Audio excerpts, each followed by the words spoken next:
Bismillahirrahmanirrahim. Assalamualaikum warahmatullahi wabarakatuh. Di kesempatan ini kita akan lanjutkan materi kita tentang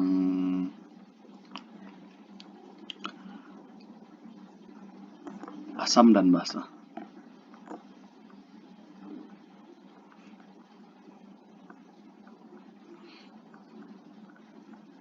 Nah, asam dan basa, istilah asam berasal dari bahasa Latin yaitu acetum, yang juga berarti cuka, di mana unsur pokok dari cuka adalah CH3COH. Di sini kita bisa melihat contohnya adalah asam alami yang terdapat di alam. Nah, hasil reaksi antara asam dan basa atau netralisasi adalah garam.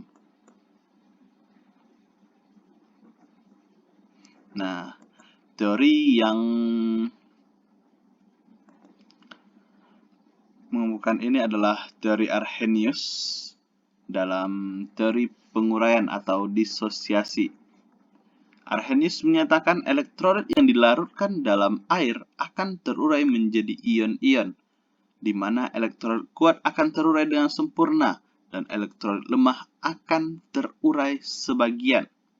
Nah, suatu jenis zat yang jika terurai menghasilkan ion hidrogen disebut dengan asam. Nah, misalnya adalah HCl. Dia akan terdisosiasi menjadi H+ dan Cl-. Jika suatu zat terurai menghasilkan ion hidroksida, maka dia akan disebut dengan basa.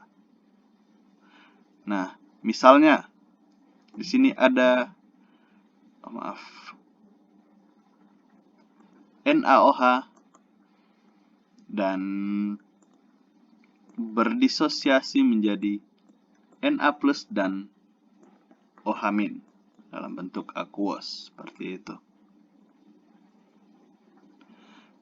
Nah, teori Arrhenius, reaksi antara asam dan basa adalah reaksi netralisasi, ditunjukkan dalam 3 cara berikut.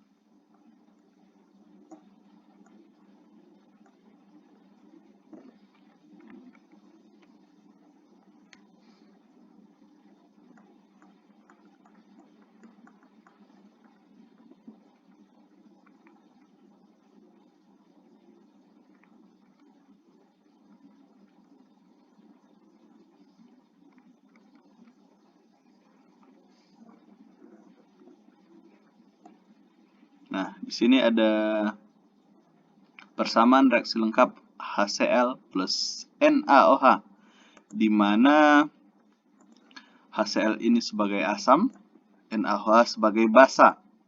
Nah, maka reaksi ini akan menghasilkan garam, di mana Cl akan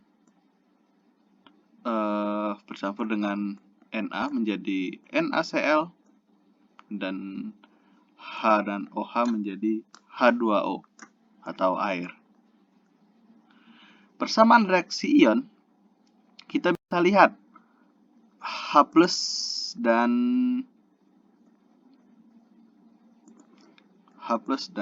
Cl-. Ada di sini Na dan OH.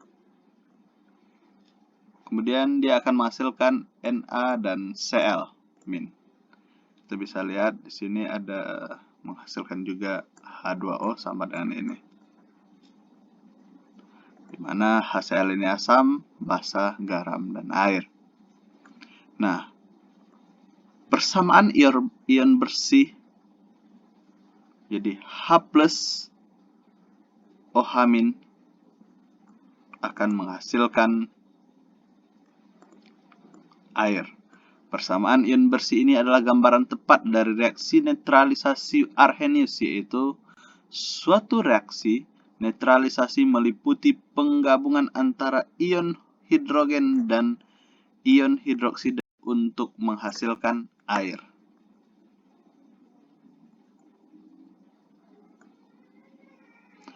Teori Arrhenius. Kemudian Arrhenius mengemukakan entalpi asam kuat dan basa kuat di dalam didapat konstan, yaitu 555.90 kJ per mol air yang dibentuk. Bahwa adalah bersih yang bebas adalah ciri dari asam dan basa kuat yang telah diketahui. Reaksi pokoknya adalah H+ plus OH- menghasilkan H2O.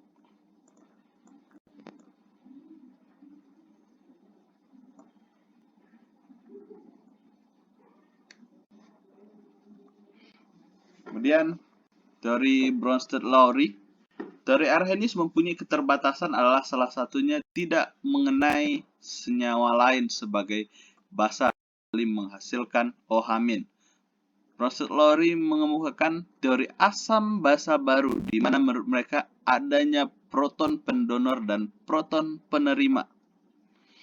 Kita bisa lihat di sini ada NH3 plus H2O menghasilkan NH4 plus OH-, di mana di situ ada NH3 sebagai basa dan H2O-nya sebagai asam. Nah, H2O sebagai asam di sini kehilangan proton H+. Diambil oleh NH3 sebagai basa. Sehingga hasil dari transfer ini menjadi senyawa poliatomik NH4 plus OH-. Karena NH3 adalah basa lemah, maka reaksi balik dari reaksi di atas adalah NH4 plus OH- akan menghasilkan NH3 dan H2O kembali. Kira seperti itu. Mana NH3 sebagai basa dan H2O sebagai asam di sini. Dari Bronsted-Lowry untuk menggambarkan reaksi irreversible dengan arus bolak-balik, maka didapat pada reaksi berikut. Ada NH3 plus H2O. NH3 di sini sebagai basa, H2O sebagai asam. Reaksinya ada reaksi reversible atau reaksi bolak-balik. Maaf, irreversible. Menghasilkan NH4 plus dan OH-, di mana di sini OH- sebagai basa dan NH4 plus sebagai asam. Nah, NH3 dan NH4 plus dipasangkan. Begitu juga H2O dan OH- disebut juga pasangan konjugat atau penghubung.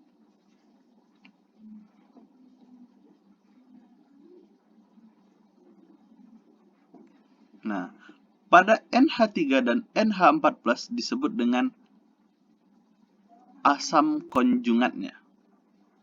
Ini asam konjugatnya. Pada H2O dan OH- disebut dengan basa konjugatnya.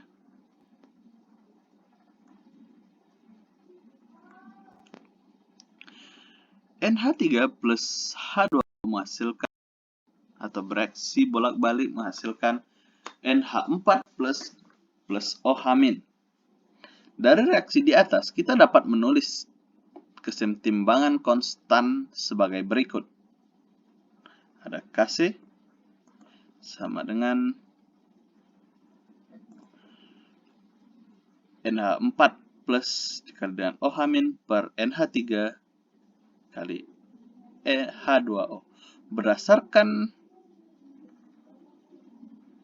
materi kesetimbangan kimia untuk menyatakan kesetimbangan konstan kimia, maka H2O sebagai liquid atau padatan sebagai single komponen atau pure komponen tidak dimasukkan.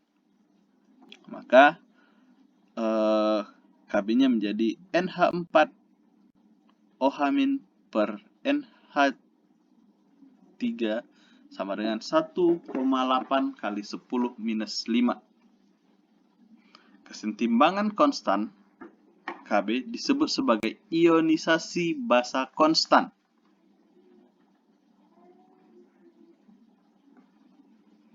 Nah, di sini kita bisa lihat ada NH3 kali dan H2O. Di sini asam, di sini basa dan di sini asam. Dia reaksi bolak-balik menghasilkan NH4 asam dan OH- sebagai basa. Kira-kira seperti ini.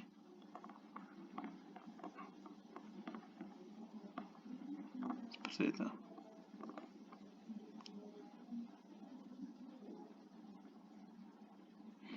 Ionisasi asam asetat digambarkan sebagai berikut. H2H3O2 plus H2O akan bereaksi bolak-balik C2H3O2- plus H3O+. Di sini asam asetat sebagai asam, H2O sebagai basa. Kemudian di sini sebagai basa dan H3O-nya sebagai asam, seperti itu. Pada ion hidronium H3O+, di mana ion H lebih kecil dibanding dengan O, maka pada reaksi di atas, reaksi asam asetat dengan air, pendekatan untuk amoniak, ionisasi asam asetat bisa digambarkan dengan persamaan berikut.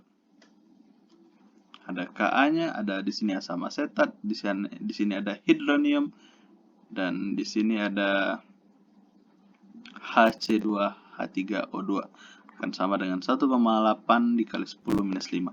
Nilai Ka asam asetat ini berketepatan sama dengan nilai Kb amoniak tadi.